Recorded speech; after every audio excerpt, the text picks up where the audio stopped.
Vi er her ikke for pengenes skyld, fordi var det penge, vi ville tjene, jamen, så skulle man nok finde på at lave noget andet.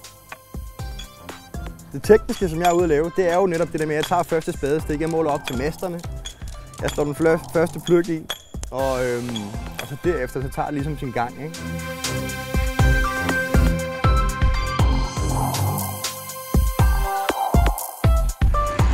Her er jeg med gøjlervognen, der kommer cirkusklovnen. Det er Cirkus Ali.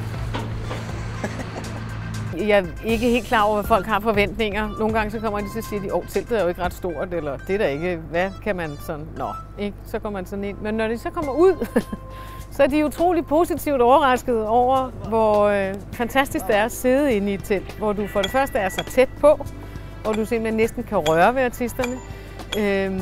Og så du får en helt anden fornemmelse, når du går ind i vores telt, end du gør for eksempel i et større telt. Det er publikum allerede på vej. Vi vil se, hvad der sker. Det er dejligt klokken 6:30 om morgenen. Sådan skal det være.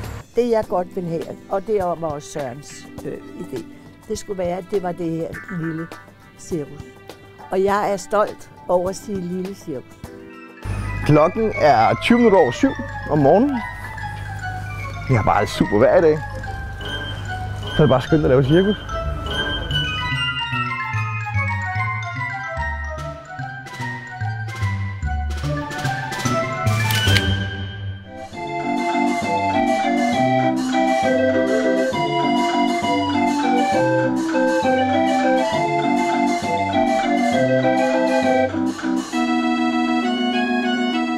Det er stadig et familiecirkus. Det skal ikke være større, det skal ikke være... Det er det, jeg mener med cirkusarten.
Ja, det har været sejt ham der, hvor han stod på alle de der ruller. Så hyggeligt. Ja, det er en succes hvert år. Vi er her hvert år. Ja. Og fordi det er Cirkus Ali, og det er jo dejligt. Og det er forår. Og børnene, de har det så sjovt. De synes simpelthen, det er så sjovt. De er skraldgriner hele tiden. Når vi får chancen, så køber vi den og tager hjem. Jeg synes, det er nogle rigtig gode forestillinger. Hyggelige, og så er de for det første sjove, og så er de nogle af dem fuldstændig vanvittige. Det er mega dejligt. Ja, vi er hyggeligt. Ja, vi har altid været her.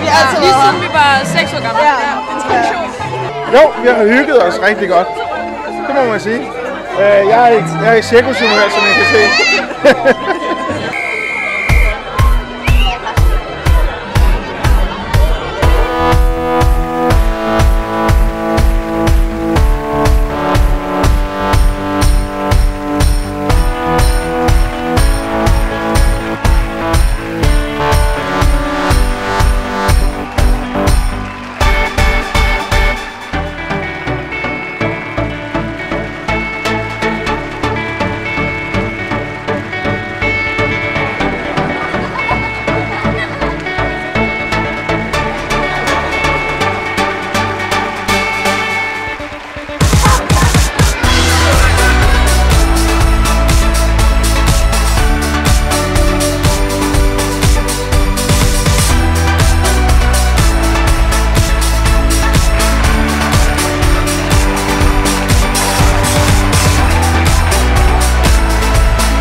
Man skal ikke komme i Cirkus Arli, hvis man skal se elefanter og motorcykler. Nej, man skal komme her, hvis man skal have en hyggelig, intim cirkusstemning med hyggen og det sjove og med grinet, for der er altid klovner i Cirkus Arli.